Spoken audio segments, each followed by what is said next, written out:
Mapuspos nawa kayo ng makalangit na kabiyayaan at ang pag-ibig ng dakilang manunubos naway managana sa inyong mga pilipisan mula ngayon at magpakailanman.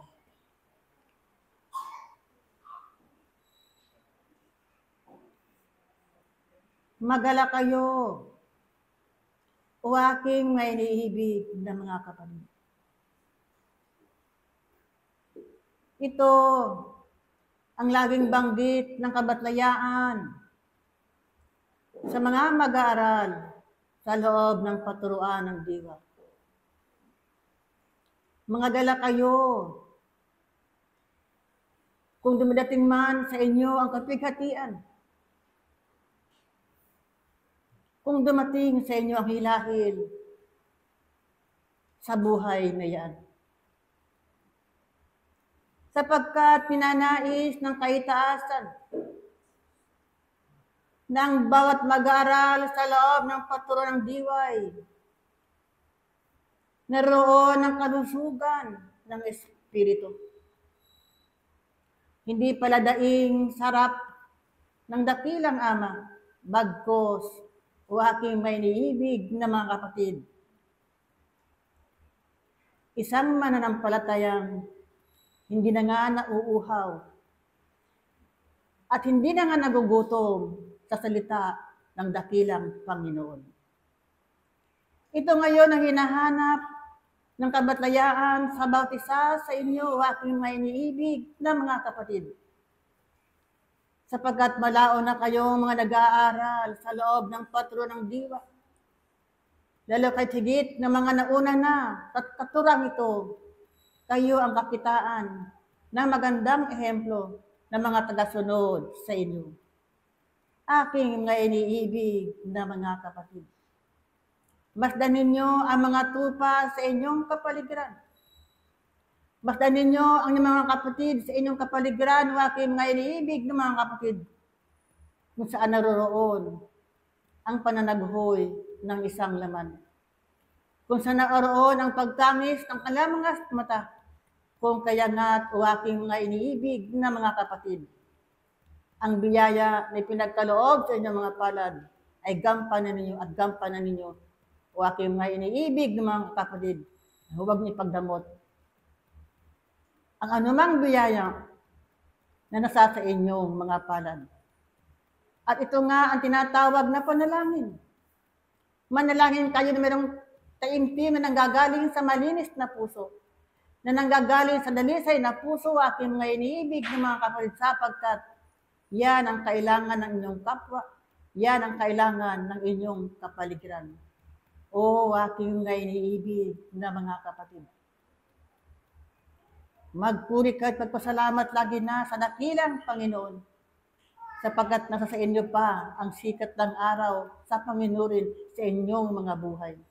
Nasa sa inyo pa ang lakas na nanggagaling sa kaitasan.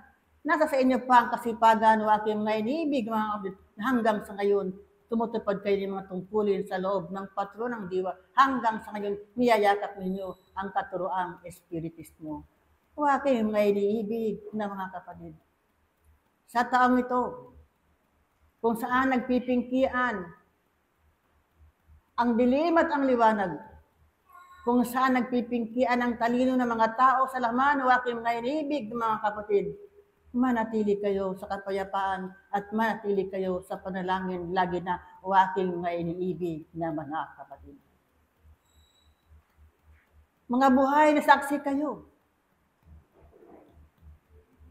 na nakikita ninyo kung paano nagpapagal ang tao sa material na bagay. Saksi kayo, aking mga iniibig ng mga kapatid, kung paano naghanap ang tao sa material na bagay na siyang pampaagdong ng kanilang mga buhay. O aking mga iniibig ng mga kapatid. Marami pa ang pag-aaral na dadating sa inyong mga buhay. Marami pang pagsubok at tiisin ang dating sa inyo mga kalagayan. Ngunit anong wika ko nung una, magalak kayo lagi na. Sa mga tiisin ng buhay, pagkat kailanman, hindi kayo pababayaan ng dakilang Panginoon. Huwaking may iniibig na mga kapatid.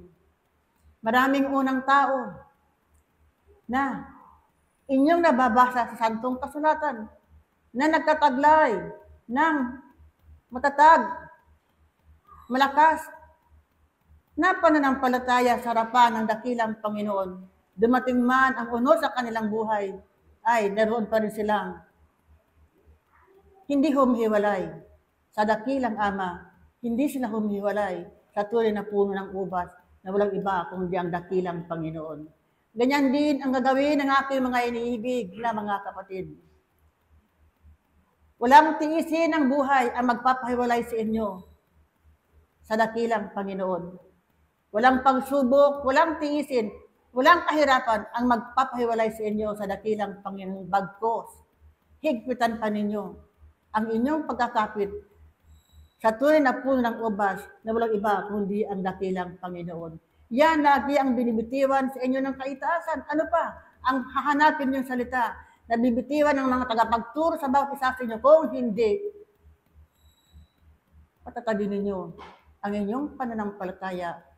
Palakasin ninyo ang pananampalataya sa harapan ng dakilang Panginoon. Ang aking karagdagan, buksan ng Santong Kasulatan.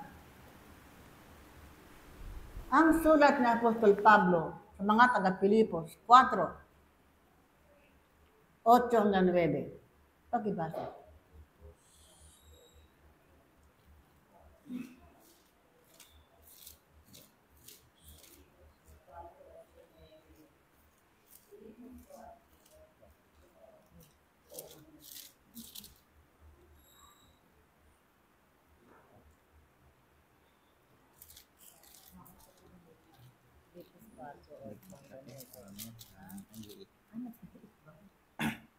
Ito po yung nasusulat sa sulat ni Pablo sa mga taga-Pilipos, chapter 4, verse 8 hanggang 9.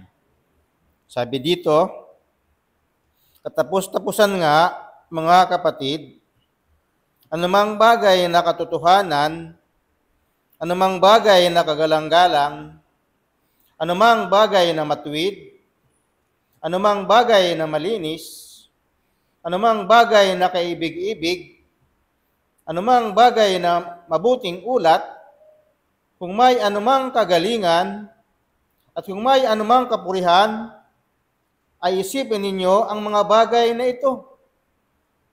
Ang mga bagay na inyong natutuhan at tinanggap at narinig at nakita sa akin, ang mga bagay na ito ang gawin ninyo.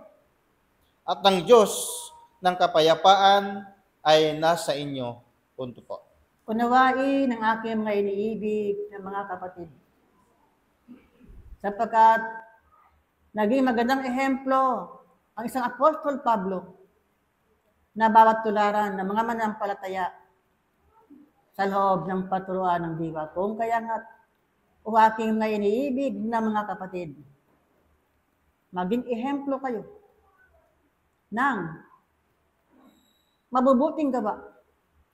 Maging uliran kayo sa mga mabubuting gawa o aking may iniibig ng mga kapatid sapagkat yan ang kahingian at kahingian ng kaitaasan sa bawat isa sa inyo. Maraming bunga na inyo na natutunan sa loob ng Patrong Diwa. Ipakilala ninyo ang mga bungang yan sa pamagitan ng paggawa na siyang dapat makilala at makita ng inyong mga kapwa o aking may iniibig na mga kapatid. At ang aking pamamaalam, buksan ang Santong Kasulatan. 1 Corinto, Kapitulo 1, 1 hanggang 3. Pakibasa.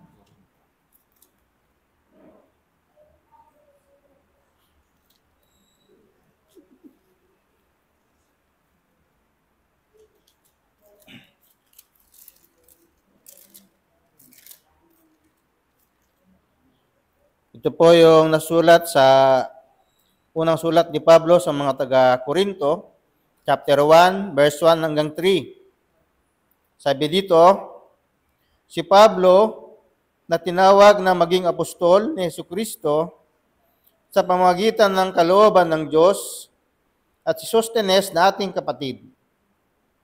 Sa iglesia ng Diyos na nasa Korinto, sa makatwid bagay sa mga pinapaging banal kay Kristo Jesus na tinawag mga banal, na kasama ng lahat ng mga nagsisitawag sa bawat dako. Sa pangalan ng ating Panginoong Jesucristo, sa kanila at ating Panginoon. Sumainyo nawa ang biyaya at kapayapaan mula sa Diyos na ating Ama at sa Panginoong Jesucristo. Punto. Sumainyo ang pag-ibig at ang kapayapaan na nanggagaling sa ikataasan mula ngayon at lagi. Mga minamahal na mga kapatid, ako'y bumabati sa bawat isa sa inyo ng manigong bagong taon. Sapagkat ang bawat isa nga ay dudugtungan ang kanyang paglalakbay dito sa kalupaan sa muling pagbibigay ng pagkakataon sa bawat isa sa inyo. Ano pat ang bawat isa nga ay marami nang binabalak sa kanyang sarili. Nagagalak ang kaitaasan. Sapagkat sino man ang nakaaalala ng kanyang tungkulin na kanyang maipagpapatuloy sa darating na taon na magaganap sa kanyang buhay, ay ito'y isang kaaya-aya sa harapan ng dakilang Panginoon. Ano man ang inyong kahilingan at naisin sa buhay na ito, huwag nawang mawala ang para sa Panginoon. Sapagkat anumang inyong gampanin dito sa kalupaan, higit ang inyong tungkulin ang mangibabaw sa bawat isa sa inyo. Tungkulin na inyong mapaunlad ang inyong mga espiritu na kung saan kayo bilang isang mag-aaral ay tuwid niyong ihahakbang ang inyong mga sarili sa paglalakbay sa dako paroon ng buhay. Huwag na ngang magpatumpin-tupik pa ang aking mga kapatid. Sapagkat nalalaman ang kaitaasan na sa mga nakaraang panahon ay masigasig ang bawat isa sa kanyang pananungkulan dito sa kalupaan. Asa na ang para sa Panginoon. Ito nga ang inaasahan ng kaitaasan na inyong ipagpapatuloy upang nang sa gayon ang tunay na panahon at pagkakataon na ipagkakaloob sa inyo ay magkaroon nga ito ng kabuluhan.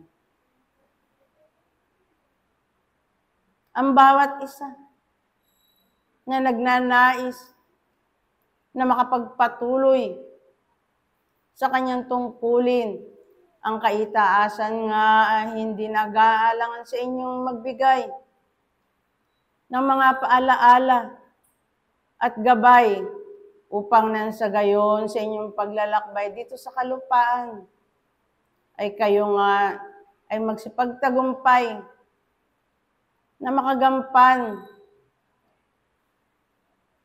na magampanan ang kalooban ng dakilang Panginoon. Ang bawat isa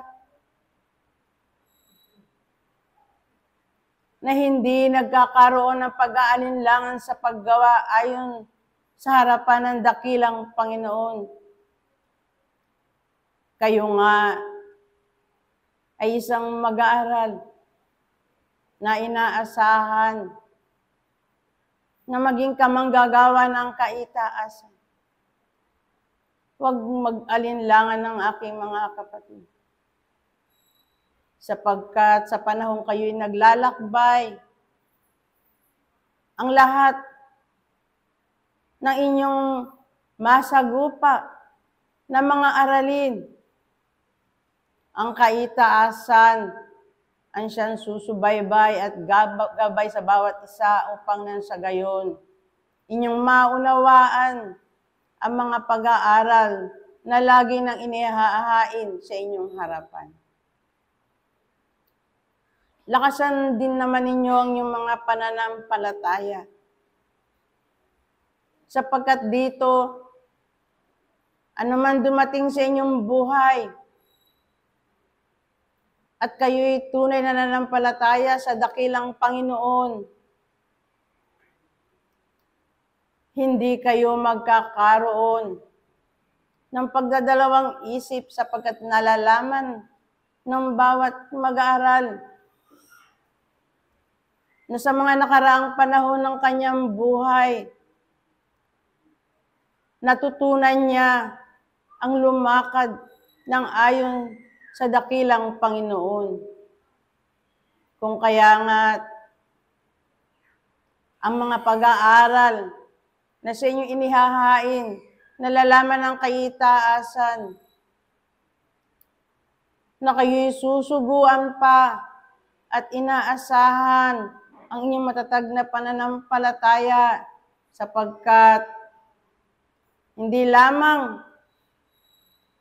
ang pag-aaral ay nahihinto, kundi ito'y patuloy. Hindi lamang kung anong mayroon ka, kundi daragdagan pa upang nang sa gayon kayong mga mag-aaral ay mapanday. Ang inyong mga pananampalataya, ang inyong pag-ibig, na at ang inyong tungkulin na inyong may pagpapatuloy. At maniningas ito sa inyong pagkatao at kayo ngay mabibilang sa isang mag-aaral na tumutupad ng kanyang kalooban. Sa inyong paglalakbay na hindi ninyo nanaisin ang mga kahirapan sa mga darating na panahon, ito'y magiging isang biyaya sa bawat isa. Sapagkat nalalaman ninyo na ang tanging makatutugon ng inyong mga pag-aaral, makatutugon ng inyong mga katanungan, tanging ang kaitaasan lamang ang siyang inyong hahanapin. At lagi nga ninyo itong nanaisin sa panahon na kayo'y mananalangin at ang kaitaasan ay tutugon sa inyong mga marubdob na pananalangin.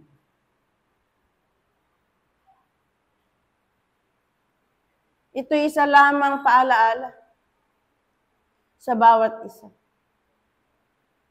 na kung nais ng isang mag-aaral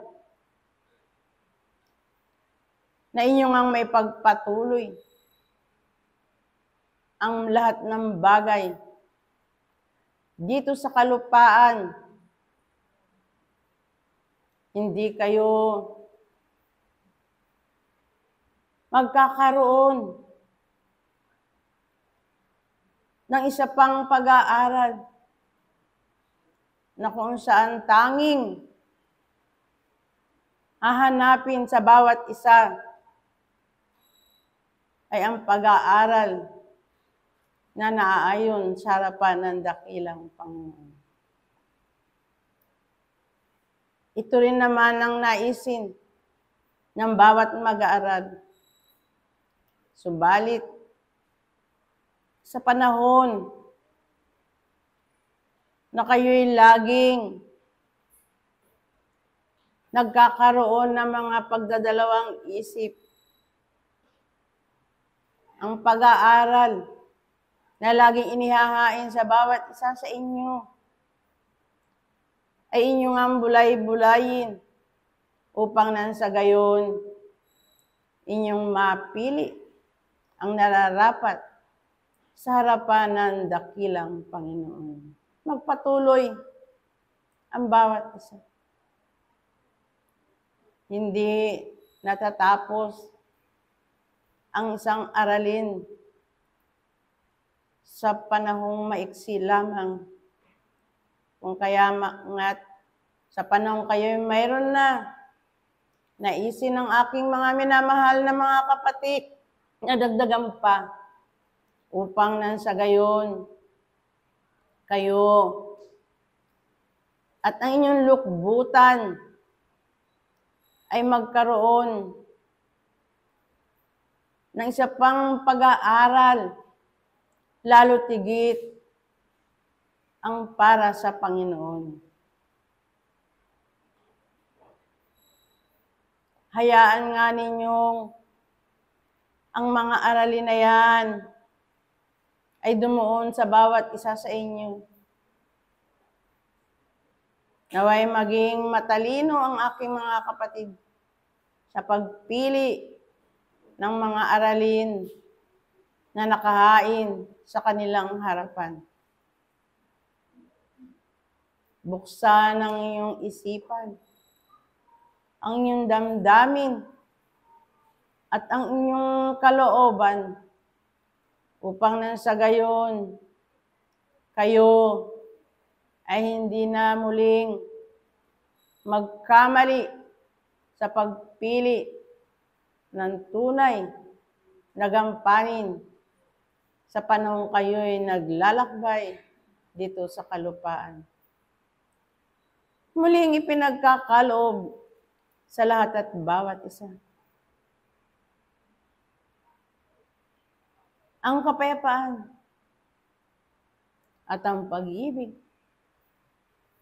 at ang kababaang loob ang naway maghari sa lahat at bawat isa. Ngayon at magpakailanman. Paalam.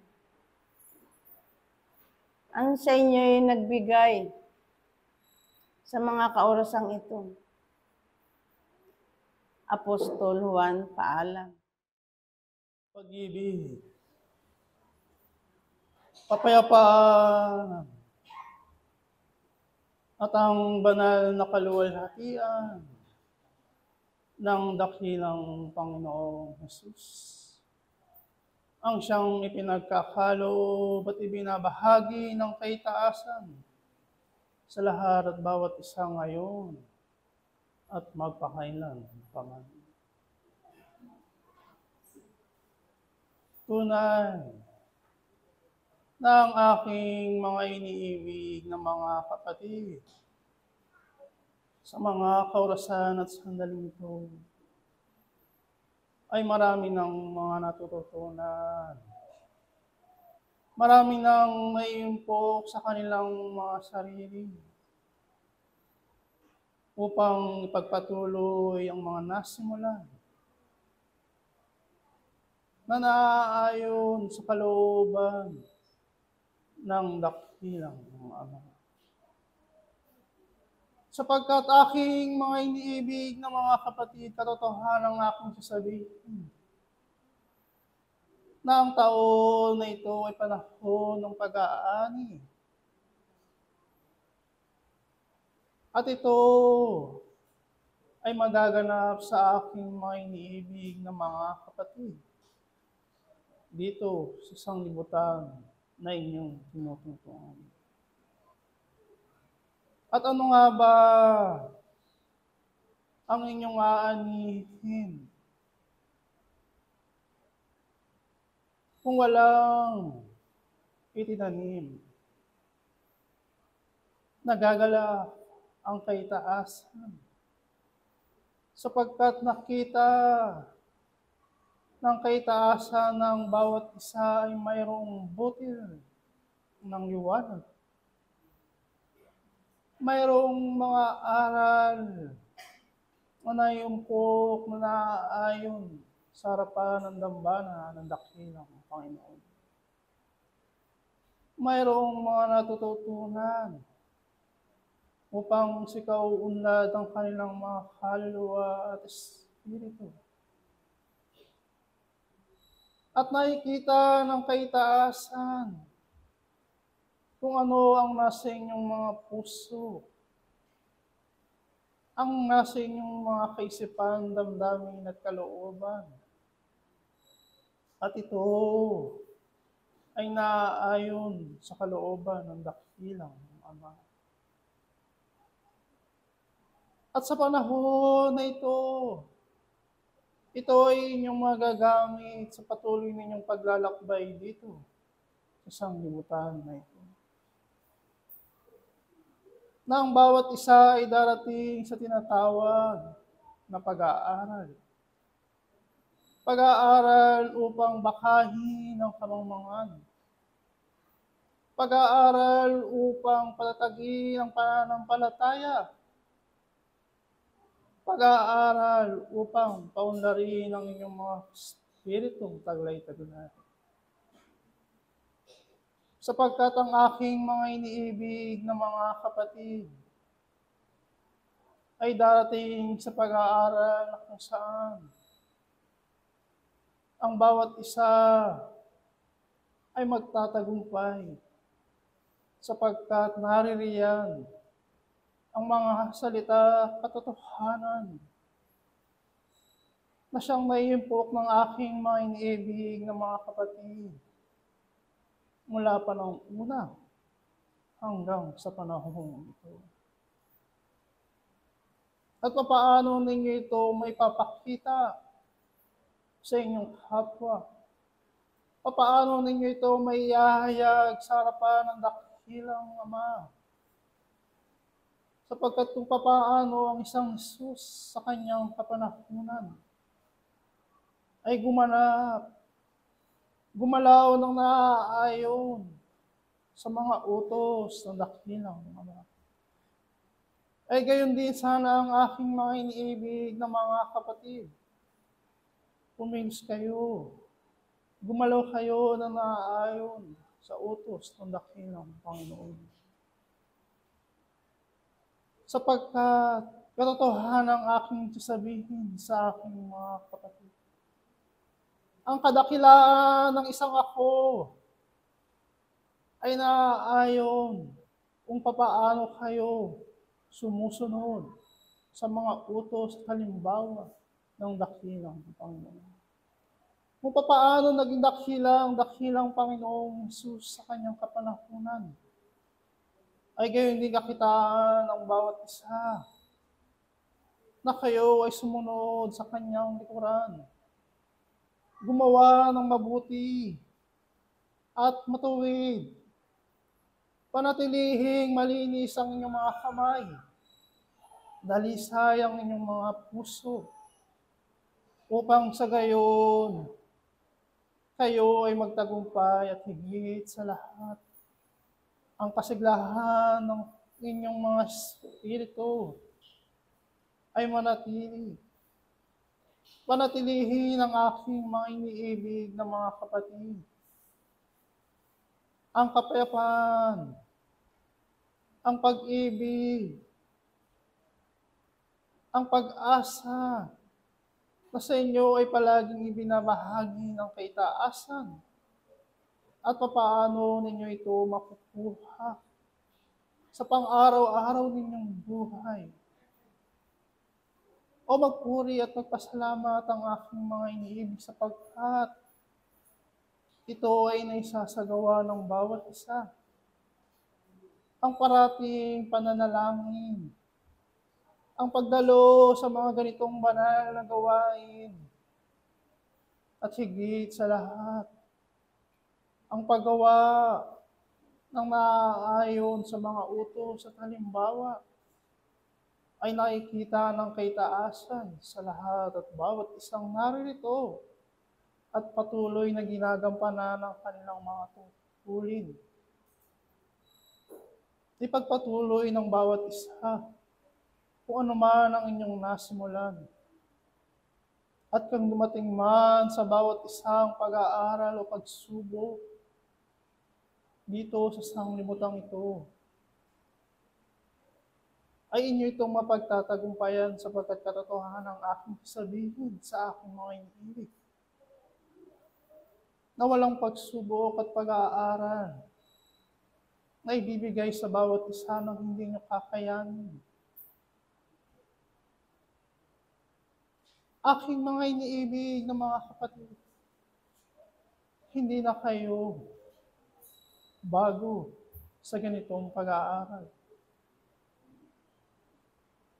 Paulit-ulit na ibinabahagi ang mga mabubuting balita upang kayo ay palalahanan. Sapagkat ang pag-aaral sa bawat isa ay patuloy at magpapatuloy upang hindi kayo ay ilugmok sa kasalanan, bagkus upang patatagin ang inyong pananampalataya, upang palakasin ang bawat isa, upang bigyan ng pagkakataon na kayo ay umunlad sa inyong mga sarili. Sapagkat ito ang pangako ng kaitaasan, na walang sinuman sa aking mga iniibig ang may iiwan at mga liligaw. Kayo ay patuloy na tutulungan at tuturuan sa bawat sandali. At sa taon na ito, ang kaitaasan ay naririyan sa inyong likuran. Ihakbang ninyo ang inyong mga paa. Iwagayway ninyo ang inyong mga kamay. Kayo ay kumatok at pububuksan kayo. Kayo ay humiling at kayo ay pagbibigyan. Sapagkat ang kaitaasan ay hindi nagkulang sa bawat isa. Sa mga tuwid aking mga iniibig na mga kapatid, nasa inyong mga sarili na lamang kung paano ninyo isasabuhay ang buhay na ibinigay ng kaitaasan sa bawat isa. Kung ang sanglibutan na ito ay inyong magiging paaralan, naway ang kaitaasan ang siyang inyong magiging sagot at suliranin sa anumang uri ng mga pag-aaral at pagsubok na dumarating sa inyong buhay. At bago ako magtapos, ay pinagkakaloob sa lahat at bawat isa ang panibagong lakas, panibagong liwanag na siyang gagabay at magtuturo ng tamang landas ng daan sa lahat at bawat isa upang ang katagumpayan ng tungkulin na sa inyo ay binahagi ay manatili at magpatuloy. Ito ang bahagi ng kaitaasan. Ang inyong kapatid sa iisang pag-aaral. Protektor Miguel Arcangel. Inyo ang pag-ibig at ang kapayapaan na nagbubuhat sa mga langit, ngayon at magpakailanman. Mga iniibig na mga kapatid, ang pahina nga ng aklat ng buhay ay tunay nga na ito ay binubuklat sa bawat taon nga na inyong tinatawag na pagpapalit. At sa bawat pagpapalit na iyan, naroon muli ang pasimula ng tao. Bagamat nakapagpasimula na nga siya sa maraming panahon ng kanyang pakipamuhay, ay laging naroon pa rin sa kanyang kaisipan at paniniwala ang panibagong pakikisalamuha, ang panibagong pakikibaka, kung kaya nga ang lahat ng bagay na nagaganap ay mayroon tinatawag na pag-asa. Sapagkat ang Diyos ay pag-ibig, at ang pag-ibig nga ay nagbibigay ng daan, nagbibigay ng liwanag, nagbibigay ng pagkakataon sa lahat at bawat isa sa kanyang kalagayan bilang isang tao na mayroong laman na naroon sa kadahilan ng ang laman na iyan ay marami ang pangangailangan. Kapag nagutom ang lamang iyan, naroon at nagkakasala ang tao. At kapag ang espiritu ang nagutom, naroon ang kamatayan. Kamatayan ng pananampalataya, kamatayan ng makalangit na paggawa.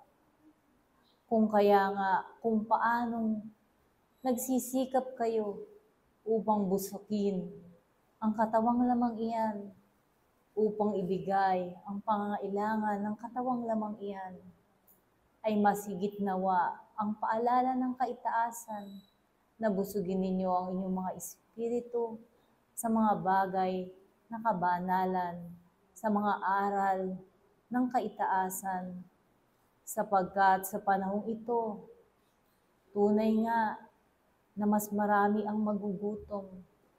At sa kagutumang iyan, aking mga minamahal na mga kapatid, nawa sa kalagayan ninyong iyan ay laging bukas ang inyong mga palad sa pagbibigay sa inyong mga kapatid na naroon sa kagutuman. Hindi lamang sa mga material na bagay, kundi sa moral at higit sa lahat sa espiritual, bagamat ang tao sa kanyang kalagayan, sa kanyang pananalangin, ay lagi niyang idinadalangin ang kanyang pangsariling pangangailangan, lagi niyang hinihingi ang kanyang mga kagustuhan, at tila baga kanyang nalilimutan kung paanong ibahagi ang kanyang pananalangin sa kanyang mga kapwa na naroon sa banig ng karamdaman, na naroon sa kaguluhan ng kaisipan, na naroon sa kagutuman ng katawang lamang iyan. Aking mga minamahal na mga kapatid, ang panahon nga ay nagtuturo sa tao kung paano siya maging matatag, kung paano rin maging mahina, sapagkat ang panahong iyan ay nagbibigay ng kung saan ang aral na iyan ay mas lalong lumalawak ang kaisipan ng tao. Ngunit kung ang mga pag-aaral na iyan ang magbibigay ng kahinaan, ang magbibigay ng kawalang pag-asa, nasaan na ang tunay na pag-aaral? Aking mga minamahal na mga kapatid, tunay nga na ang lahat at bawat isa ay mayroon ng kabusugan. At sa kabusugan ay yan na lagi nang inihahanda ng kaitaasan. At sa paghahandang iyan, tunay nga na lahat kayo ay makikisalo, lahat kayo ay dadalo, at hindi na kailangan pang kayo ay akayin upang makisalo sa hapag ng kaitaasan. Sapagkat kayo ay bahagi na. At kung kayo ay bahagi na, ibibigay rin ninyo kung ano ang inyong bahagi sa inyong mga sarili. Sapagkat marami na nga ang biyaya na ipinagkaloob sa lahat at bawat isa. Dangan nga lamang ang katawang lamang iyan na lagi na higit na naghahanap ng kanyang pangangailangan, ay naroon ang landasin ng isang mag-aral ay tumutungo sa landasin na kung saan mas hinahangad niya ang mga bagay na panglupa. Nawa ang isang mag-aaral na natuto na at nabuksan na ay hindi magbabalik sa bawat lunduyan na kanyang pinasimulan, na kung saan naroon na ang kakirutan ng kanyang laman, naroon na ang kanyang kalagayan, na kung saan ang buhay na ipinagkaloob sa kanya ay maaari na ring kunin kung sino ang nagkaloob. Sapagkat marami ang mga mag-aaral na kung nakadarama ng mga bagay na hindi nila iniibig, at higit sa lahat, ang kakirutan ng laman, ay doon sila nagkakaroon ng kasiglahan. Kahabag-habag aking mga minamahal na mga kapatid, sapagkat mahaba ang nasayang na panahon kung saan mas kinakailangang gumawa, mas kinakailangang makibahagi, mas kinakailangang tumulong doon sa mga nanghihina, doon sa mga nangangailangan. Aking mga minamahal na mga kapatid, maging tunay na halimbawa na nga ang lahat at bawat isa. At huwag nawa kayong malambungan ng kataasan at ng kapurihan na lagi na ninanais ng tao sa kapatagang lupang ito. Sapagkat ang papuri ng tao ay tunay nga na nakalalasing, ngunit ang papuri ng Diyos ay tunay nga na magbibigay ng kasiyahang makalangit. Kung kaya nga, ang nananalangin at humihingi sa lihim ay pagkakalooban din sa lihim.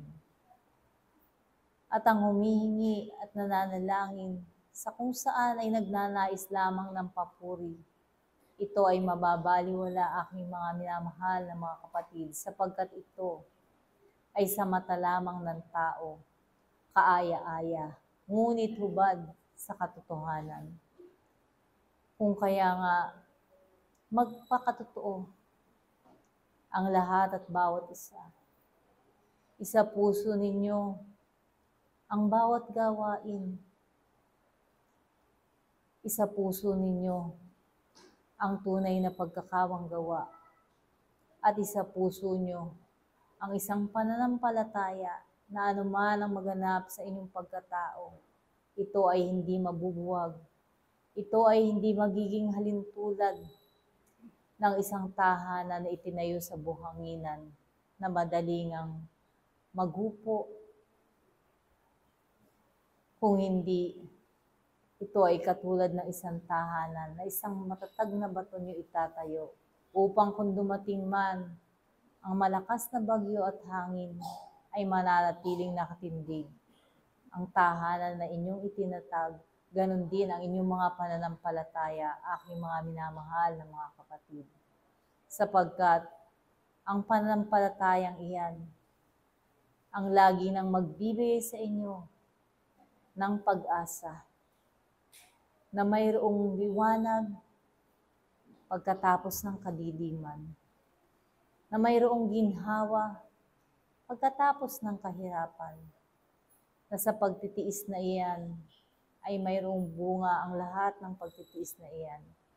At sa bawat ninyong itinanim, naroon ang pag-ani, at sa pag-aning iyan, naroon ang katamisan ng bunga ng inyong mga mabubuting gawa.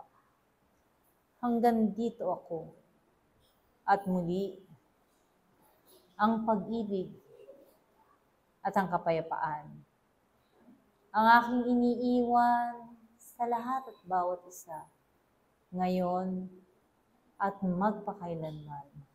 Paalam, Arkanghel Rafael. Paalam. Sumainyong pag-ibig at ang kapayapaang nagbubuhat sa isang Diyos mula ngayon at magpakailanpaman.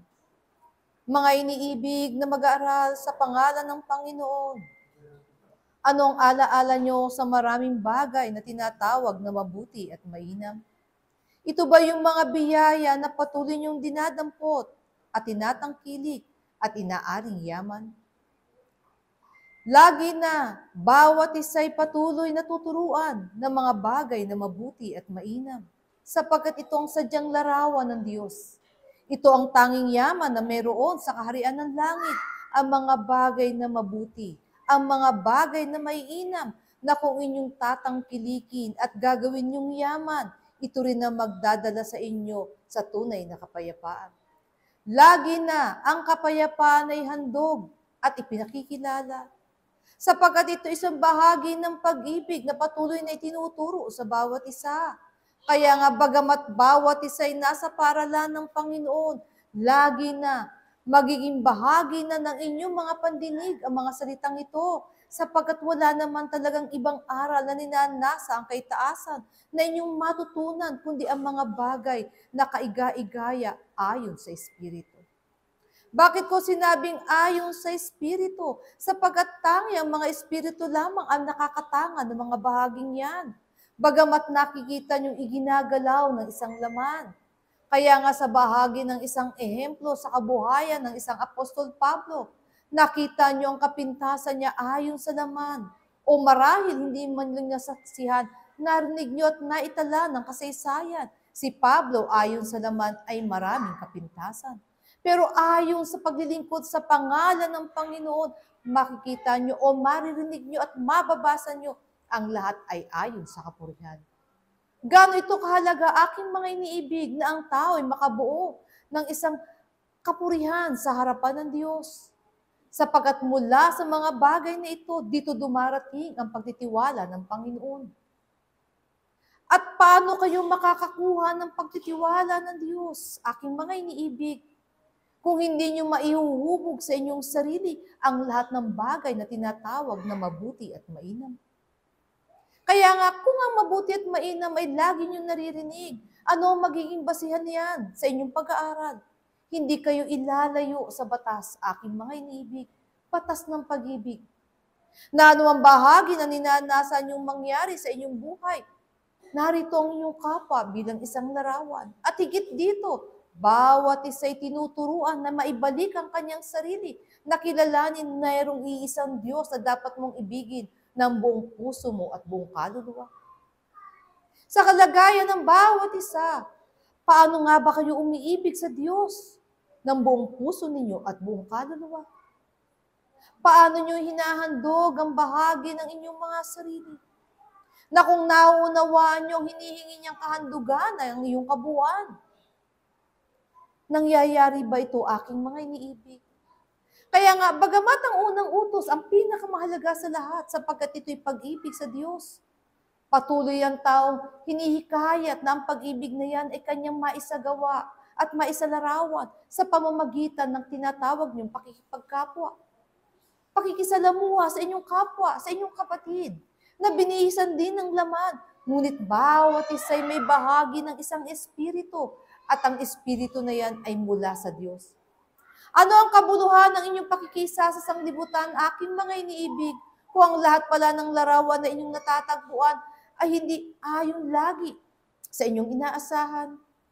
Mangangahulugan ba, aking mga iniibig, sa mga bahagi na hindi kaiga-igaya, walang karunungan na lilitaw? Wala doon ang katotohanan. Ito ba yung tatawagin kasinungalingan? Sa paggawa, oo, lagi niyong naririnig sa paggawa. Sapagkat bagamat ang karunungan ay lumaganap at natanim sa inyong mga kaisipan, damdamin at kalooban, kung hindi kayo magkakaroon ng lakas ng loob na ito'y maisagaw, ito'y nananatili lamang sa ganung kalagayan. At anong uri ng kalagayan na yan? Ito yung tinatawag na kalagayang baog. Sapagkat walang bahagi ng karunungan na mula sa Diyos, nakakitaan ng bunga, na pakikinabangan. Kaya nga ang paghahalin tulad sa bawat isa ay inilalagay lagi sa isang kalagayan.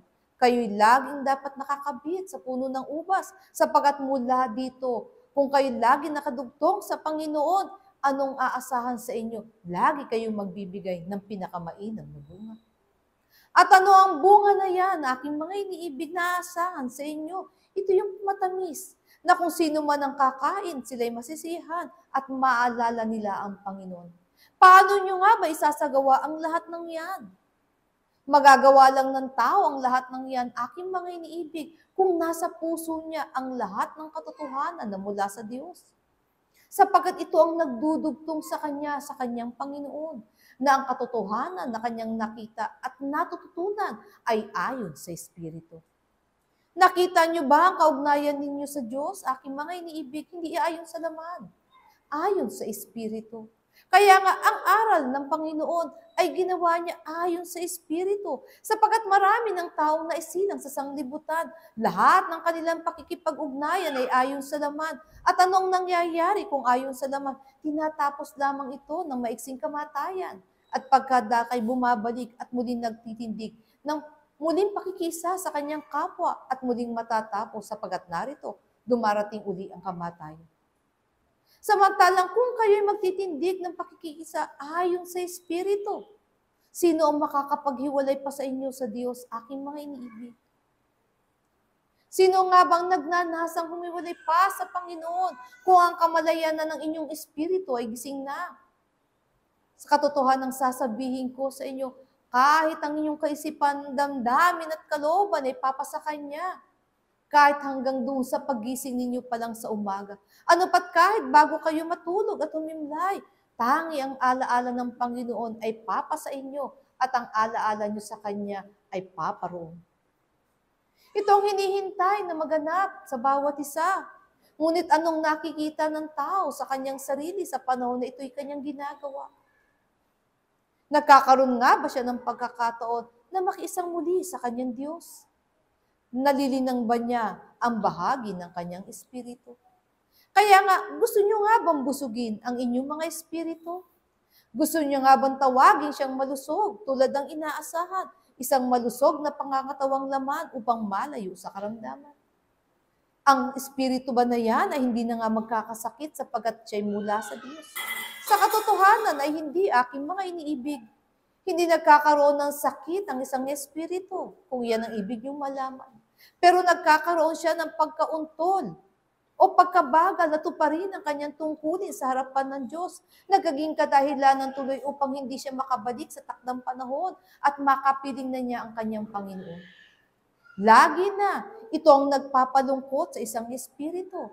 Nangangahulugan na kung ang kalungkutan na ay lumalapit at kumakapit na hanggang sa inyong mga sariling pagkatao, dito na dumarating ang mga karamdamang hindi maunawaan at nakikita pa rin hanggang sa laman. Sapagkat lagi na hahanapin ng tao magpapasaya sa kanyang puso. Ngunit kung hindi niya mauunawaan ng kaligayahan pala ng kanyang espiritu ay makatupad ng kanyang tungkulin, sino sa inyo ang magbibigay ng tunay na kapayapaan na patuloy niyong hinahanap dito sa sanglibutan?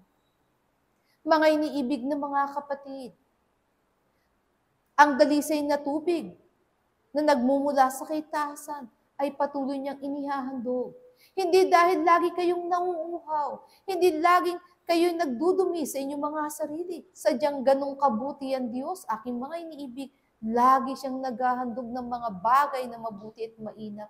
At kung ito inyong matatagpuan, lahat ng mga bagay na hindi nyo nauunawaan, tunay, inyo nang matututunan.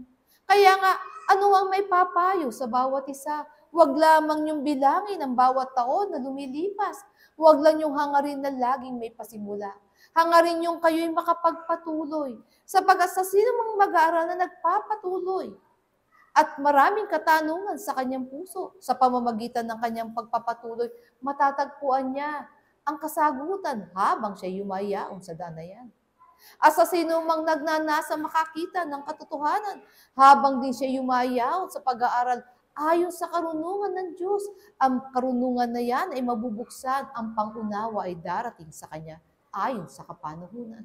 Ano pat kung patuloy pa rin kayo sa mga bahagi na ginagawa ninyo sa pangalan ng Diyos, ayon sa Espiritu, hindi rin kayo maiiba sa mga nauna sa inyo, aking mga iniibig na nagtagumpay. kayo man ay pagkakatiwalaan sapagkat nakita ng Panginoon kung gaano kalaking pagsisikap ang ginagawa ninyo upang kayo'y tawaging karapat-dapat. Lagi na ang kapintasan ay makikita ayon sa laman.